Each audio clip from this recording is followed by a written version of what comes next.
Hi, and welcome to Nurturing Minds. I'm Dr. Blanka Kellermeyer, neuroscientist and peaceful parenting coach.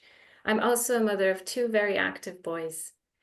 I'm very passionate about bridging the gap between brain science and everyday parenting challenges. In today's session, we have another very exciting guest. And before we dive in, Sonali, would you like to say a few words about yourself? Thank you, Blanka. I'm Dr. Sonali Gupta, a research scientist turned educator, mentor to talented teenagers, and founder of the STEM Monsters education platform. We work with schools to implement hands-on STEM programs that foster interdisciplinary innovation by focusing on design thinking and a first principles approach to learning. So, Blanka, would you introduce our guest for the viewers? Absolutely. So I'm very excited to have Dilyana Karadzhova today with us. Dilyana is an early years educator with a background in childhood and youth studies, early years teaching, and nursery leadership. Her journey with the Pikler approach began after witnessing how slowing down during care routines transformed relationships between adults and children. Dilyana has since completed 4 Pikler trainings, including studying in Budapest, and is now a member of the Pikler UK committee. Dilyana is passionate about fostering respectful, meaningful connections and supporting inclusion for children from diverse backgrounds. So we're very happy to have you on today.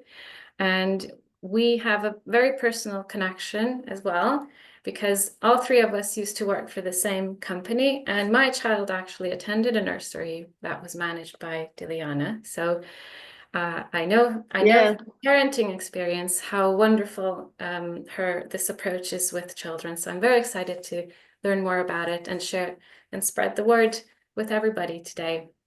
Fantastic. I mean, I kind of probably just missed it, Dilyana, and I've heard so much about your the efficacy with which you managed everything at the nursery at ONI.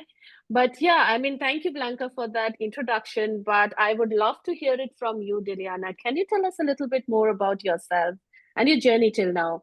And in fact, in particular, how did you get involved with this particular approach in your professional journey, not just a kindergarten as such? So why this approach? First of all, thank you both for this lovely introduction. It's really humbling to hear these words from you, Blanka, as well. And as you know, I have very fond memories of our time together in the nursery. So yes, sincerely, thank you for that. Yes, as you heard, I'm Dilyana, and I would describe myself as a passionate educator. You heard a little bit about my background. I come from Bulgaria, and since I've moved to the UK, I've had a very colorful journey. I started as a nursery assistant, and I worked my way up to nursery leadership, and it has been quite a journey. And I have had various roles throughout the years, but one thing that has never changed is how much I care about children and their learning. My most recent role was to be an early years advisor for migrant families, and I made sure that families from all over the world, including refugees and asylum seekers, can have access to early education and feel included in those first important years of their lives. And as you heard, I'm also part of Pikler UK at the moment, and I feel very passionate about sharing more about the approach with others. In terms of how my journey with Pikler UK started, it started very close to where I live. I live in Oxford in England, and there is a small town called Kidlington here. And it was there where I first found out about the approach, and I saw for myself how slowing down during everyday care routines, like nappy changing and meal times, could truly transform relationships between adults and children. And I noticed calmer, more content children, and that experience really inspired me to learn more. And yes, as you heard, I have completed a few courses, and I'm really looking forward to my next one, which is in June. That will be my 5th course, and it will focus on the beginnings of social learning. It's always very inspiring to witness this firsthand. Yeah, absolutely. Now, in a time where AI is taking over, I think social learning needs to be at the forefront of any early childhood education. So, yeah, Yeah, and it's fantastic. so inspiring that you're continuing to learn more and more. I think I always love interacting with people who strive to keep learning, keep that learning going. So can you tell us a little bit about what the Pikler approach is? I'm sure many of our listeners would now like to know some details about what this approach is. Yes, maybe it would make sense to start from the beginning and to tell you all about the beginnings of this approach. The approach or philosophy was developed by a Hungarian pediatrician called Dr. Pikler in the mid-20th century. And it is based on the idea that even the youngest children are capable and autonomous individuals who deserve to be treated with respect and trust from birth. This approach was first implemented at the Lotzi Institute in Budapest, where children, many of whom were orphans, thrived in a carefully prepared environment that focused on respectful care, free movement, and secure relationships with consistent adults. And since then, there has been a lot of research, and perhaps later we could dive into this and also talk a little bit about the data and the research behind this approach. Fantastic. In fact, a lot of our viewers would be may have heard of the more popular philosophies, early childhood philosophies like the Waldorf or the Montessori. So, would you shed some light on how is it different from these more popular names that the educators may have heard of, and what are some of the core principles of this approach? Yeah, you are absolutely right. Pikler is not yet mainstream in the UK, so many people haven't heard about it yet. So in terms of the comparison between Pikler and Montessori, you are right. There's some overlapping principles between the two approaches. But while both value autonomy with Montessori environments, they often prepare children in a more structured way. So the focus is on structured learning and independence in practical life skills, while Pikler focuses more on the foundational trust and motor development in infancy. Another comparison could be also between Reggio Emilia and Pikler, because these approaches that, for example, I combined in the setting I managed. And Reggio focuses on this group learning, and there is a strong focus on project learning and expressive arts in a group setting, while Pikler focuses on the individual rhythm of the child and the pace of the individual child. And in comparison to other traditional methods and approaches, the Pikler stands out in its rejection to rushed developmental milestones. So it prioritizes unhurried time and deep attunement and genuine collaboration with the child. So it's genuinely child-led learning. I know a lot of people say that, but I haven't yet. Not. Yeah, yes. Yeah, yeah. I know where you're coming from. In fact, while you were saying that it starts from infancy, so is there an age group that Pikler is most effective in or should be brought in? Yes, the reason why I say that is most of the research that was carried out last century and it's still ongoing is for children from birth to the age of 3. So it's that's where we have the data, but the principles that we'll talk about later could be applied for with older children as well. It's not an issue at all. Interesting. Okay, wonderful. So when it comes to implementing this approach, what does you also mentioned that you're doing another training. So what does the training process look like for early childhood educators? Like if someone wanted to dive into becoming trained as a Pikler educator, what would the process look like? Yes, thank you for asking this. It's a very important question because it's at the heart of the Pikler approach. and it involves a few elements. I will talk briefly about each element. So it involves studying Amy Pikler's work and research. There are practical observations and video analysis, reflective discussions, self-reflection, experiential learning, and hands-on activities. So the first part of the training is about really understanding the research and the data that underpin the approach. So educators learn not only what the principles are, but why they matter. So drawing on decades of developmental research and lived experience at the Pikler Institute. And the basic courses provide this information. There are 3 basic courses that can give you this information. They're quite different from typical ones in the sense that learners are challenged to look at a child's development with deep understanding and compassion. And I've not yet attended any other course that offers the same level of depth when it comes to understanding the child's psyche and development. That's my personal opinion. The second part is about observing care in practice, and this could be done either by watching caregivers directly at the setting in Budapest, or through the Pikler's Institute's video archives. And I highly recommend watching these videos. They are available online.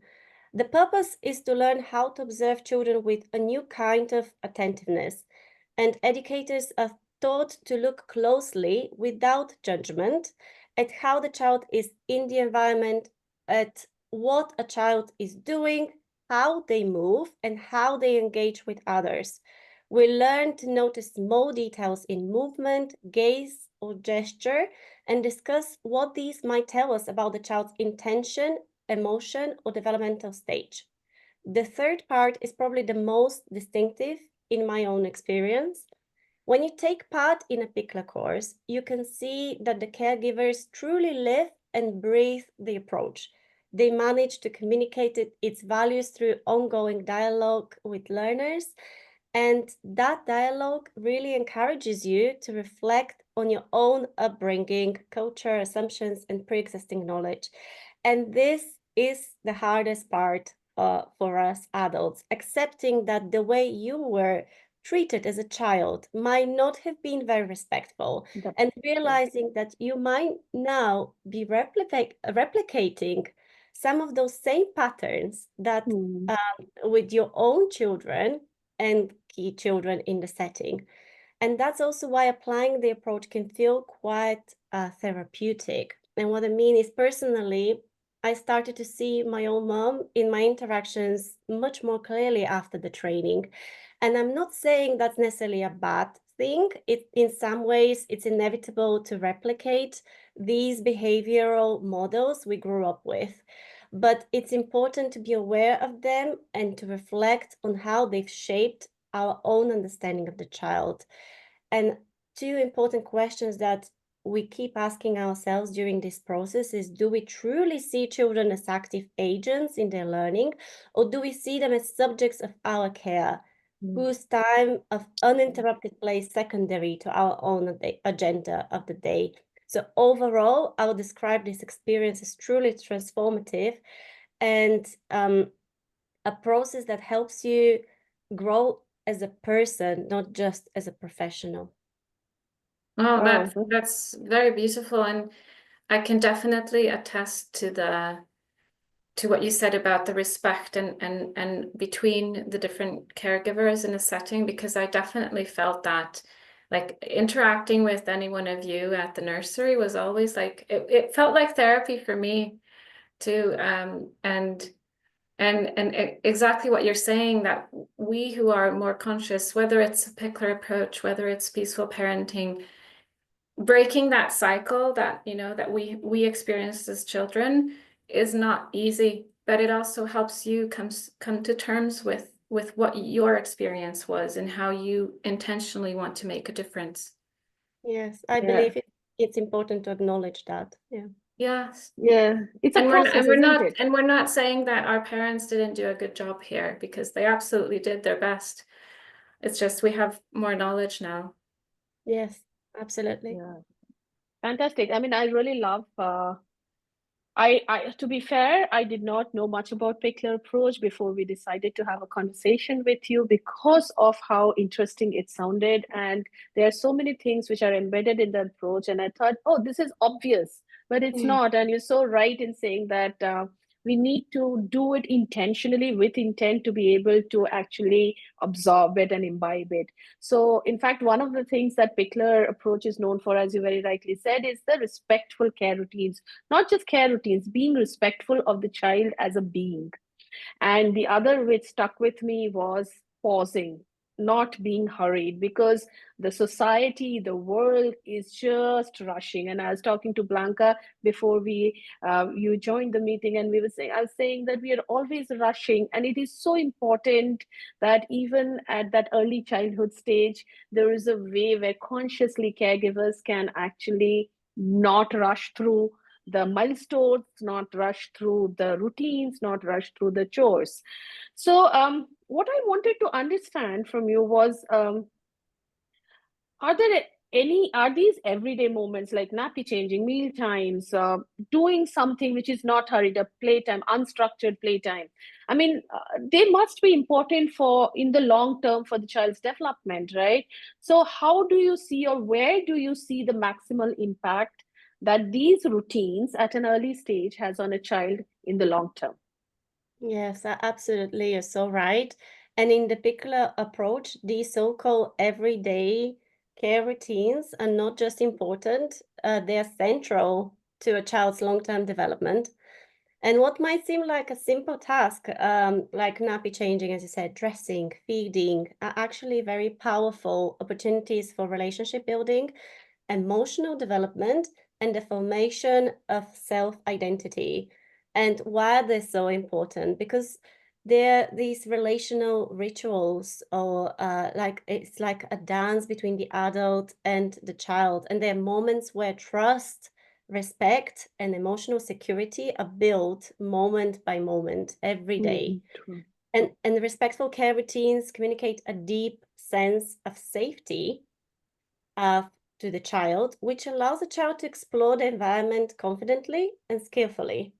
And during these times, the child is invited to participate actively. So what this could look like in practice is, for example, you would ask the child to lift their legs. You wouldn't lift their legs for them. You would ask them to choose between two bibs, or to wipe their own hands, not wipe it for them.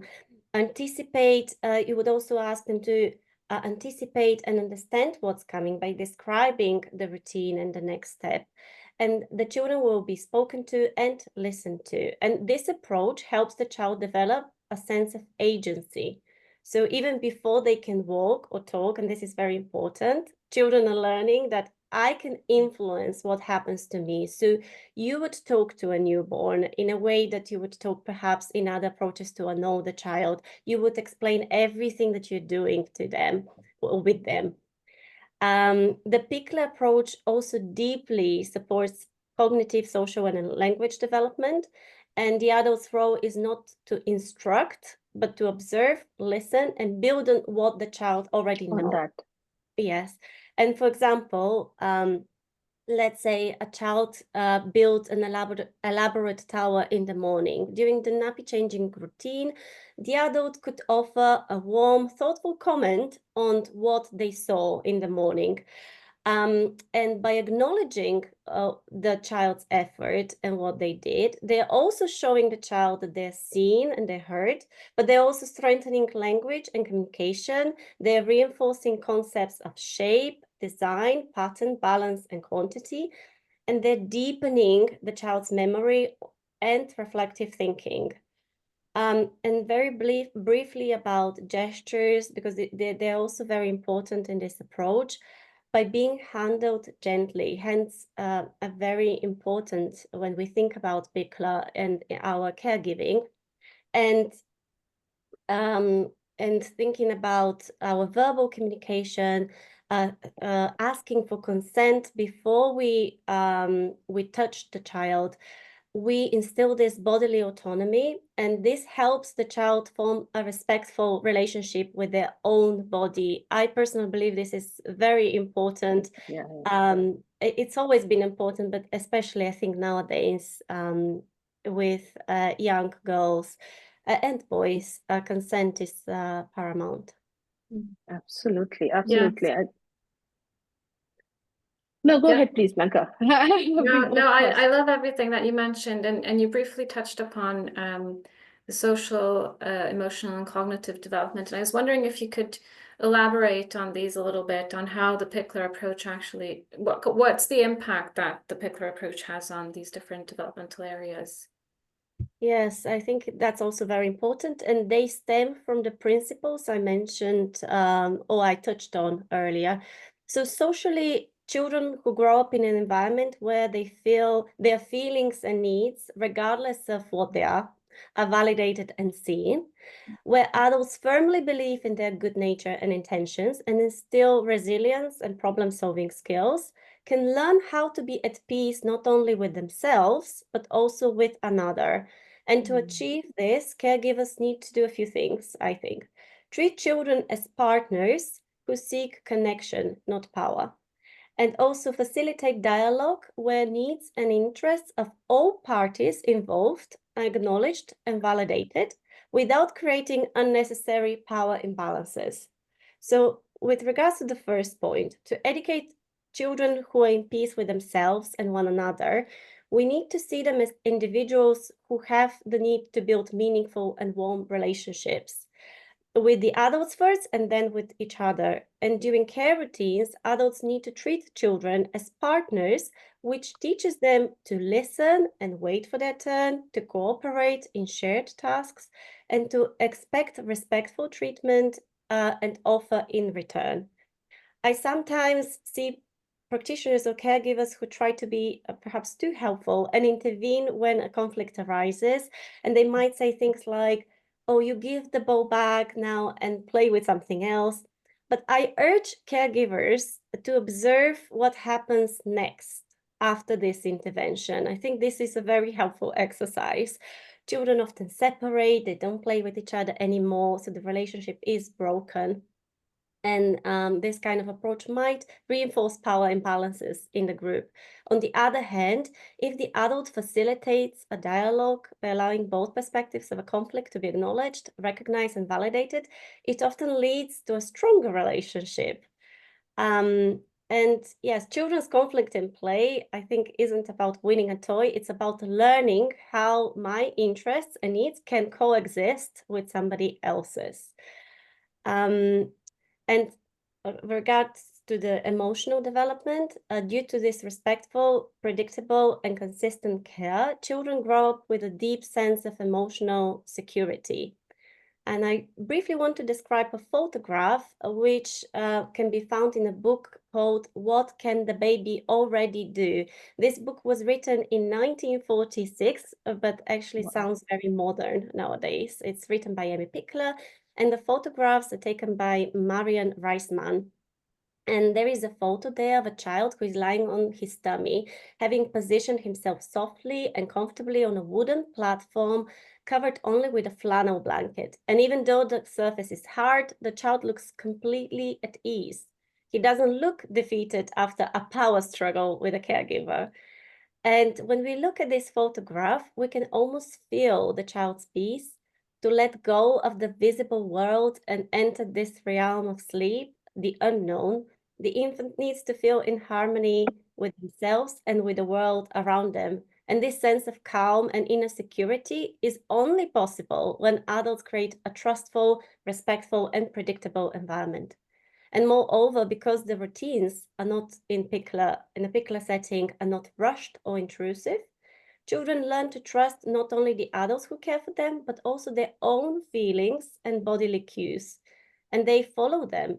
And these are children who aren't coerced in cooperation. They choose it because it feels good to be part of such a warm relationship. Cognitively, I think it's already clear by now, or perhaps you kind of get a feeling about this, how there is a rich cognitive development when we apply this approach, but it unfolds through self-initiated activity and deep engagement with the environment. So free movement supports spatial awareness, problem solving, and planning. Uninterrupted play fosters concentration, persistence, and decision making. And because adults observe rather than direct, children are free to follow their own interests, which is crucial for intrinsic motivation. And this approach supports what we might call slow learning, but not in the sense of delay, but of depth. And children explore ideas fully and make meaning for themselves rather than being hurried from one milestone to another. Children are not pushed to achieve, but they're supported to discover. So in summary, the approach doesn't promise faster walkers or early talkers. What it nurtures is something deeper and longer lasting. Emotionally resilient children, socially respectful children, and cognitively engaged human beings. Fantastic. I loved it. I think as she was speaking out on the benefits on the three different criteria, and I was thinking to myself, children don't start actually playing in a group until they are 3 or so, because up until then they're just playing by themselves and they don't have the social skills to engage and interact with another child. And where this conversation that you have with a child while doing any regular day-to-day activity, I can vouch for it. The way children start taking it in, assimilating it, and once they reach that milestone of being able to connect with somebody else in a group, when they start the group play at 4 years, 5 years, because until then they don't know, those things actually follow up on what they have assimilated in those first 3 years. So I mean, what you mentioned about having a conversation and not rushing from one task to the other, but letting the child grow at their own pace is just so powerful, and unfortunately keeps getting ignored many a times because we have this timeline of finishing things, not just as educators, but also expecting the children to finish at a certain time. So thank you for elaborating on that. It is Yes. extremely powerful. And there is, sorry to interrupt you, Blanka. I believe Pikler said once that revolution starts on the nappy changing table. And I love that. And I think this simply, it really shows the power of the approach. Yes, I just wanted to say that what you said about the conflict management and how you're trying to you're there to facilitate and moderate, right? Yes. But you're actually letting the children have a try at working things out. And this is so important at problem solving and conflict resolution. And I just see so many times when the adults intervene, they just, it's me. We mean well, right? It's a well-intended thing that adults try to step in and help out. But actually, I think it's also a fear of we need to fix this quickly because otherwise things might get out of control. We might, it's the sense of the adults trying to control and not having the time to slow down or the time to allow the children to resolve the conflict between themselves. Yes, it is quite scary, right? Of letting go this assumption that everything has to be fixed quite quickly. Yeah. Move on with our day and finally get to the things that really matter. But as you said, this is what truly matters. I mean, day after day, these small moments over a period of time, this is what matters to a child. Yes. So we really focused on how this approach can work in a childcare setting. And I was just wondering about like how can parents implement these things at home? Are there any trainings specifically for parents, or how does it work in terms of bringing Pikler into our homes as well as the childcare settings? Yes, you're absolutely right. And the good news is that you don't need to be Pikler trained to bring some of this spirit into your own home and to apply some of these principles. And while you could do the formal training, and this offers depth and guidance, and I highly recommend it. And in those courses, there are many parents actually as well. Some of them they're not teachers, they're parents there who want to learn more. But you can apply these principles at home simply by allowing or willing to slow down, observe, and connect with attention. So the first thing I would recommend is to slow down and be present. So just try to do less, but more slowly. And whether you're changing a nappy or helping your child get dressed or serving a snack, treat it as a moment of connection, not a task to rush through.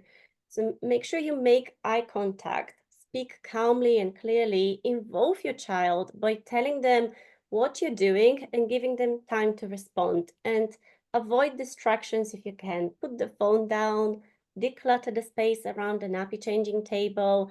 Allow the focus to be you and not what is around you.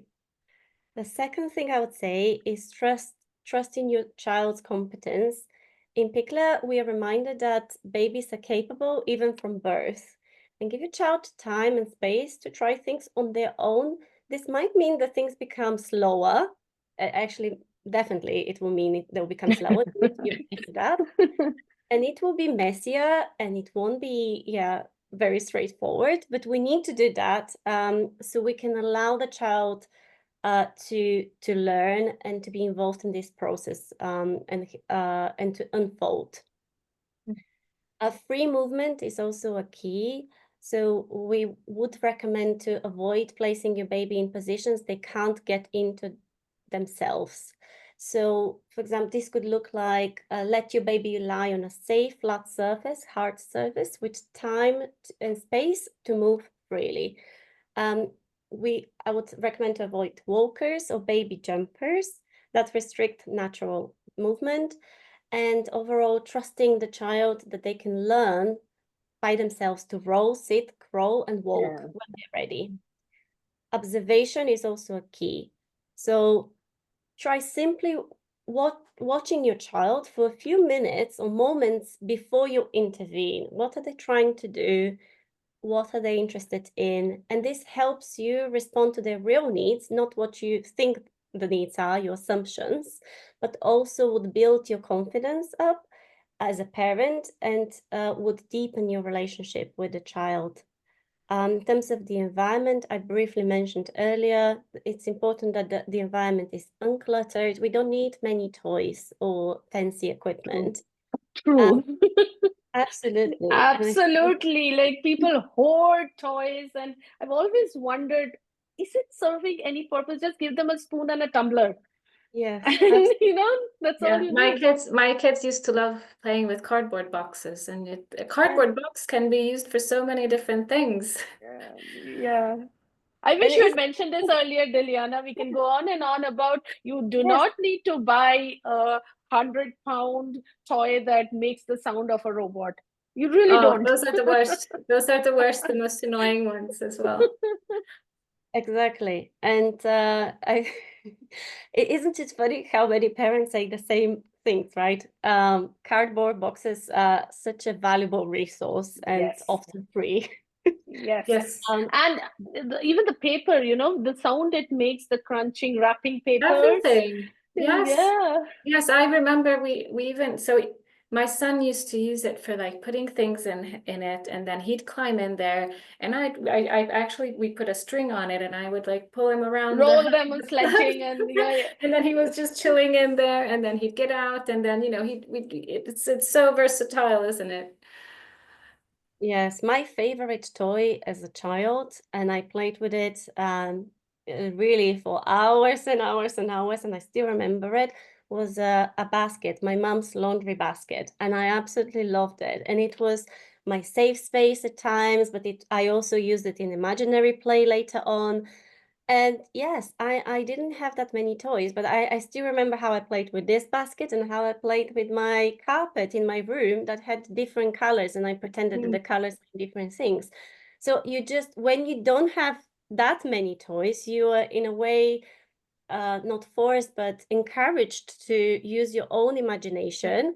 And there are studies for those who are interested that also demonstrate, and there is a very important study of a nursery in Germany which decided to get rid of the toys and what happened with the children. So for those who are interested, we could share a link to that study. But yes, absolutely, it's we don't need that many.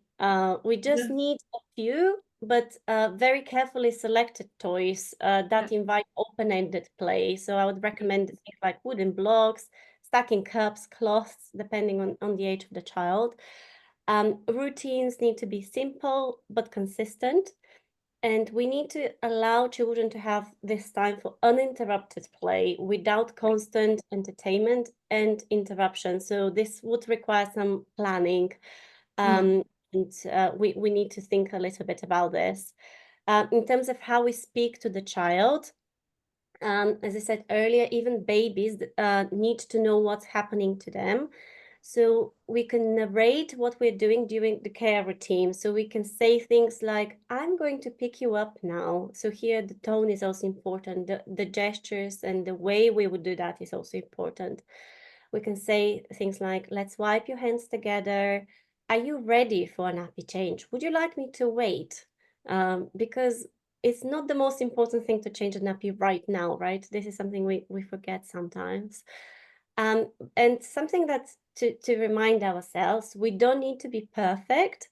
And this is not a checklist. There is nothing to tick off. It's a way of being with the child. And this grows over time. So be gentle to yourself, start slowly. And even if you change a few things in your day-to-day life, it will have a meaningful impact. Yeah, Oh, I I love love that you that. mentioned. I love that you mentioned this because I think that we parents can be very hard on ourselves. And if there's anyone out there feeling like, oh, my kid wasn't raised like this in the early years and feeling giving themselves a hard time, I'd urge you to let that go because we can't feel guilty about things that we didn't know, okay? And what I always tell parents is that the brain is plastic. So you can always, always retrain yourselves and give different approaches to your children, no matter how old they are. It's easier when they're younger, but we can still do it as adults. So Yeah, I Absolutely. love it. I love the fact that Dilyana started the conversation by saying it's a way of self-discovery for the parent to let go of their preconceived notions.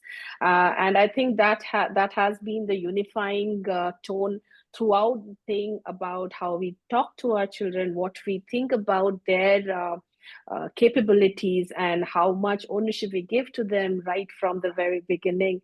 So we can go talking about this approach, I think, for days at length. There's so much to it. And Dilyana, you are there, you finished 4 courses and you're on to your 5th one. So that shows the depth of study that is required to understand it to its core.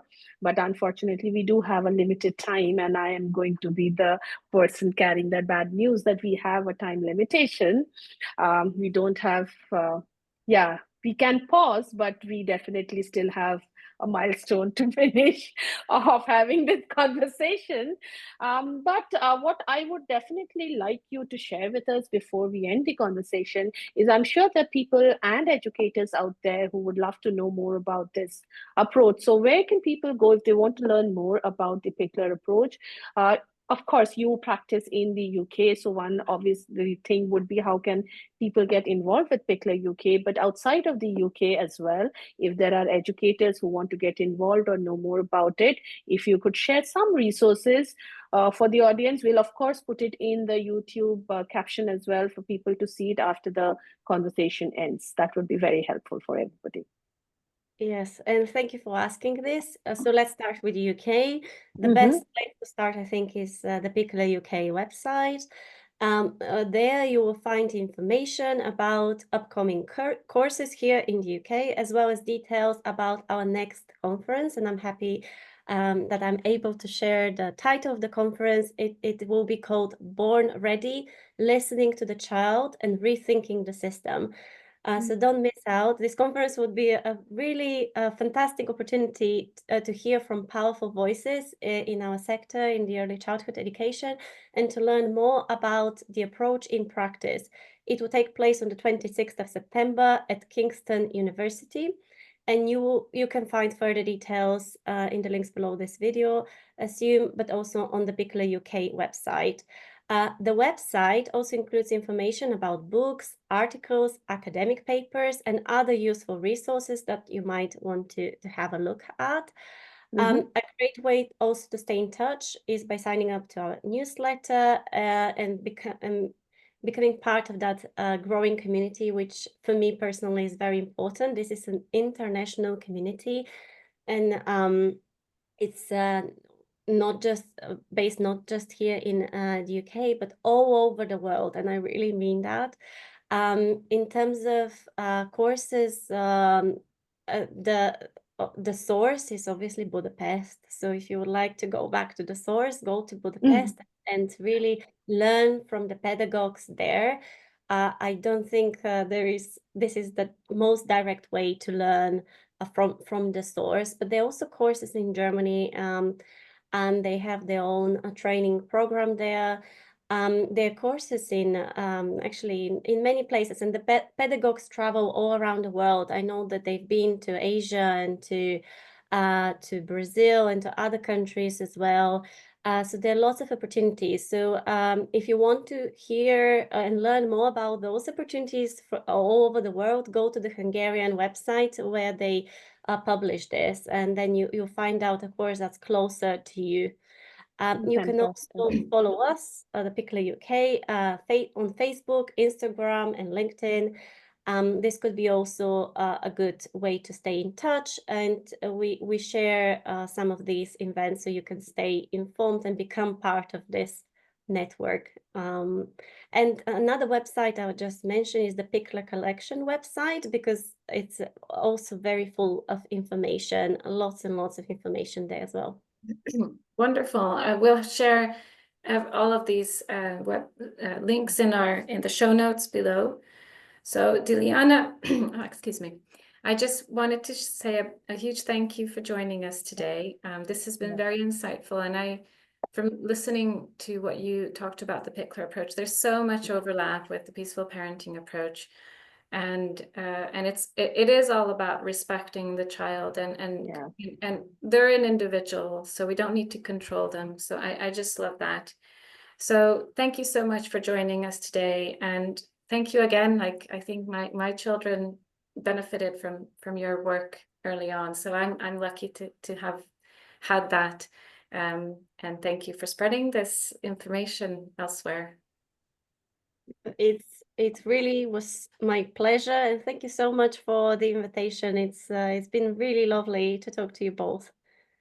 Yeah, thank you, Dilyana. I did not know much about the Pikler before we started this conversation, or rather when we decided to have you as a guest on our podcast. But since then, I've been reading more and more about it, and I think it's just so beautiful and so powerful. So thank you for shedding light on that as well. And I'm sure there will be other educators who will look forward to adopting this, because it's just that small tweak here and there, but with such a profound impact.